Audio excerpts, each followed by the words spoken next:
네, 안녕하십니까. 연구평가부장 김영승입니다. 인사드리겠습니다.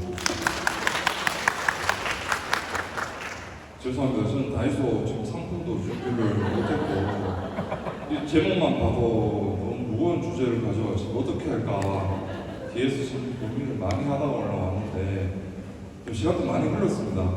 그죠? 타임쌤도 준비해야 되는데 제가 빠르고 그리고 재미나게 진행을 해보겠습니다. 네, 오늘 주제는 학생평가의 이해라는 주제로 제가 말씀을 드리겠습니다. 저희 연구평가부에서 원래 하는 사업들이 많은 편입니다. 디지털 교과서라든지 그 다음에 기초반 운영을 하고 있고 그 다음에 뭐 다른 외부의 사업을 몇 개 맡고 있습니다.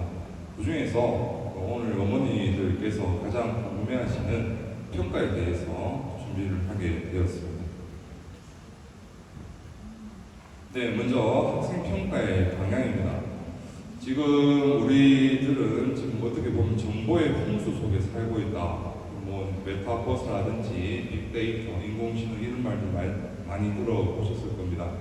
그래서 지금은 디지털 대전환 시대이고 이 흐름으로 우리 교육에도 많은 변화가 지금 생기고 있습니다. 교육의 변화는 결국 학생평가에도 변화가 생길 수 있다라고 생각을 하시면 되겠습니다. 네, 그럼 어떻게 변화가 생기는가? 이 평가 패러다임의 변화 한번 보시겠습니다. 먼저 맨 위에 평가의 대상, 우리 학생이 되겠죠. 학생들에게는 학습 과정과 결과를 모두 평가하고 그 다음 인지적 능력, 정의적 능력 등을 고려해서 중요한 말입니다. 학생의 종합적인 역량을 평가하라 이렇게 명시가 되어 있습니다. 평가의 운영은 두 번째 정규 교육 과정 내에서만 평가를 해야 되고 마지막 평가의 활용은 교수 학습의 질을 개선하고 학생의 성장과 발달을 지원한다라고 되어 있습니다. 네, 지금 밑에 학습 결과에 대한 평가는 이전에 이렇게 평가했다라고 보시면 되겠습니다. 이전에는 어머니들은 잘 아시겠지만 학년 말, 학기 말에 시행되는 평가, 그 다음에 총합적 평가, 결과 중심 평가, 그 다음 교사 평가로 우리들이 예전에 교육을 받았습니다. 하지만 지금 현재는 학습을 위한 평가, 학습으로의 평가. 그 밑에 보시면 결과도 중요하지만 과정도 중요하다. 과정 중심 평가가 새로이 들어오게 되었습니다.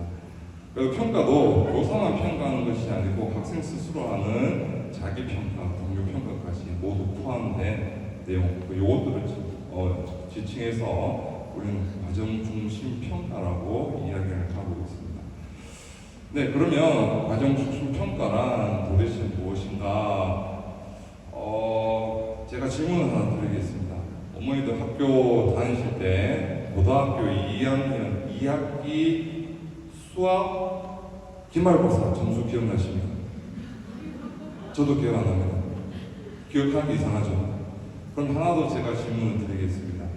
시험을 앞두고 중학생 때나 고등학생 때 이렇게 밤늦게 밤새워 가면서 공부한 기억은 가지고 계십니까?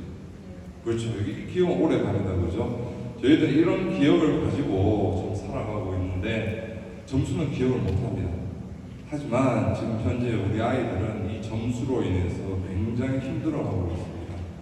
그러니까 결과를 가지고 우리 아이들을 판단을 하게 되면 우리 아이들은 허탈해지고 무기력함에 빠질 수가 있습니다. 결과를 완전히 무시를 할 수 없지만 이 학생이 중간에 노력한 결과, 꾸준히 열심히 노력한 결과도 평가를 받아야 된다. 한마디로 이야기하면 과정 중심 평가는 학생이 노력한 결과도 평가에 포함이 된다. 이렇게 생각을 해주시면 되겠습니다. 네, 그러면 성질평가제에 대해서 잠시 말씀을 드리겠습니다. 네, 과정 중심 평가를 잘 이해하고 수행한 학생은 거기에 합당한, 거기에 걸맞는 점수를 받아야 되겠죠. 그래서 그 점수를 어떻게 주는지에 대해서 설명을 하도록 하겠습니다. 또 먼저 왼쪽에 보시면 규준 참조 평가라는 말이 나옵니다. 예를 들어서 학생이 100명 있으면 1등부터 100등까지 줄을 세우는 거, 그 상대 평가라고 생각하시면 되고 하지만 우리 과정중심 평가에서는 오른쪽에 보시는 성취 평가제를 이용하고 있습니다. 이 학생이 평가 계획서에 기재된 성취 기준을 충실히 이행을 하였다면 이 학생, 좀 전에 말씀드린 이 100명의 학생 모두 A를 받을 수 있습니다. 그렇게 점수가 부여가 된다는 거 기억을 해주시고, 이때 내용을 보시면 학생이 무엇을 어느 정도 성취하였는지를 평가한다라고 보시면 되겠습니다. 예, 그렇게 해서 우리는 이 성취평가제를 이건 5단계입니다. A에서 2등급까지 매우 우수부터 미흡까지 5단계로도 학생들을 분류를 할 수가 있고, 진로 선택 과목인 경우에는 A, B, C 세 단계로 분류를 할 수 있습니다. 우수, 그 다음에 미흡까지 이렇게 분류를 할 수 있다는 거 기억을 해주시면 되겠습니다. 네, 두 번째 보실 내용은 최소 성취 수준의 2개라고 되어 있는데 내년부터 고교 학점제가 전면적으로 도입이 되겠습니다. 그래서 지금 작년부터 선제적으로 요 학점을 이수하지 못한 학생에 대해서 학교에서 거기에 대해서 적절한 보충 수업이라든지 이런 교육 과정을 통해서 요것을 학력을 보장하는 제도라고 보시면 되겠습니다.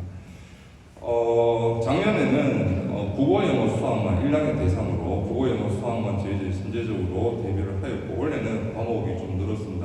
1학년 같은 경우에는 국어, 영어, 수학 거기에다가 공통사회, 공통과학, 한국사까지 최소 성취 수준 보장 지도에 그 과목이 포함이 되겠습니다. 여기에 대한 계획들은 미리 지금 저희들이 연구평가부에서 다 준비가 되었고, 그 다음에 여기에 대해서 4월 말쯤에 학생들 대상으로 조사하고 시행을 할 계획입니다. 네, 과목 이수 기준입니다. 요거는 맨 밑에만 다시 한번 보시겠습니다. 과목 이수 기준은 저기 과목 출석률과 학업 성취율로 그 기준, 이수 기준에 부합하지 못하면 학점을 취득하지 못하고, 그럼 학점을 취득하지 못하면 어떡할까? 졸업을 못하게 되고 이런 불상사가 생길 수 있습니다. 이 학생들을 구제할 수 있는 방법들도 학교에 준비가 되어 있습니다. 원래까지는 계도 기간이고 실제로 운영이 되는 것은 내년부터 운영이 된다고 생각을 하시면 되겠습니다. 네, 이것도 넘어가도록 하겠습니다. 네, 그러면 앞서 말씀드린 과정중심 평가로 인해서 우리 아이들이 성취 평가제로 점수를 받았다. 그런 것들은 어떻게 너희들이 마음대로 줄 수 있냐? 저희들이 마음대로 주는 것이 아니고 법적 근거에 의해서 저희들이 점수를 주고 있습니다. 거기에 대해서 잠시 한번 알아보겠습니다. 예, 학생평가 관련 법적 근거 및 지침이라고 되어 있습니다. 맨 위에 보시면 초중등교육법 제25조부터 해서 교육부에서 시도교육청으로 학업성적관리 시행 지침 이런 식으로 내려주게 됩니다. 저희도 2월달에 대구시 교육청으로부터 이 지침을 받아서 우리 학교 자체적으로 학업성적관리 규정을 재개정, 내년 3월달에 이 작업이 이루어지고 있습니다. 네, 이것이 저희가 2월 19일날 받은 교육청으로부터 받은 학업성적관리 시행 지침 내용입니다. 몇 가지만 같이 한번 보도록 하겠습니다. 네, 기본 방침입니다.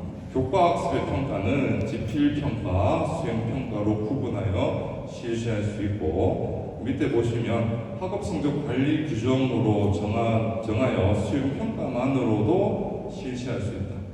그러면 아무 과목이나 수행평가만으로 평가를 하는 것이 아니고, 맨 밑에 보시면 학업성적관리위원회에서 심의해서 의결된 교과목만 이렇게 할 수 있습니다. 보통의 과목은 지필고사, 수행평가 다 치른다고 보시면 되겠습니다. 그 다음 서술형 평가에 대한 내용입니다. 서술형 평가는 한 학기 환산점 100점 중에 20% 이상은 반드시 국어, 영어, 수학, 사회, 과학은 필수로 그렇게 내게 되어 있고, 그 외의 교과는 권장사항으로 좀 되어 있습니다. 그 다음 수행평가, 이게 바로 좀 전에 말씀드린 과정형 교육과정을 보시면 되겠습니다. 환산점 100점 중 40% 이상, 그 2개 영역으로 실시를 하고, 그 다음 국어, 사회, 수학, 과학, 영어 교과는 수행평가 한 개 영역 이상을 반드시 논술형 또는 구술형으로, 단순 지식 암기형 문제는 더 이상 내지 마라, 이렇게 이해를 하시면 되겠습니다.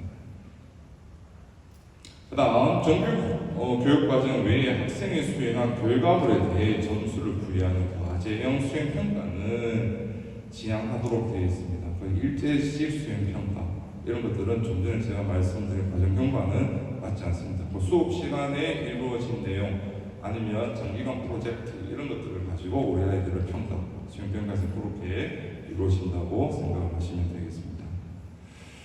그 다음 요거는 좀 기억을 하셔야 될 것이, 학교장 허가 없이 교회 체험학습으로 결시하는 경우 밑에 보면 지필평가, 영어 듣기를 포함해서 이 기간에는 교회 체험활동을 학교장이 허락을 못하게 되어 있습니다. 그 시험 빠지지 마라, 이렇게 생각을 하시면 되겠습니다. 네, 이렇게 정해진 학업성적 관리 규정은 여러 가지로 있습니다. 좀 밑에 보시면 부정행위 예방 대책, 처리, 그다음 결시생 인정점 부여, 그다음에 저희 평가 관련 비율, 평가 기간 외 기간 중에 교회 체험학습 미허가 이런 것들은 저희들이 가정 통신문을 만들어서 어머니들께 학생 편으로 전달하도록 하겠습니다. 네. 지금 보신 것처럼 저희 학교에서는 여기 성적에 대해서 공정하고 객관적으로 평가를 하기 위해서 늘 막중한 책임감을 가지고 노력을 하고 있다는 점 꼭 기억을 해 주시기 바랍니다. 네, 이상 마치겠습니다. 감사합니다.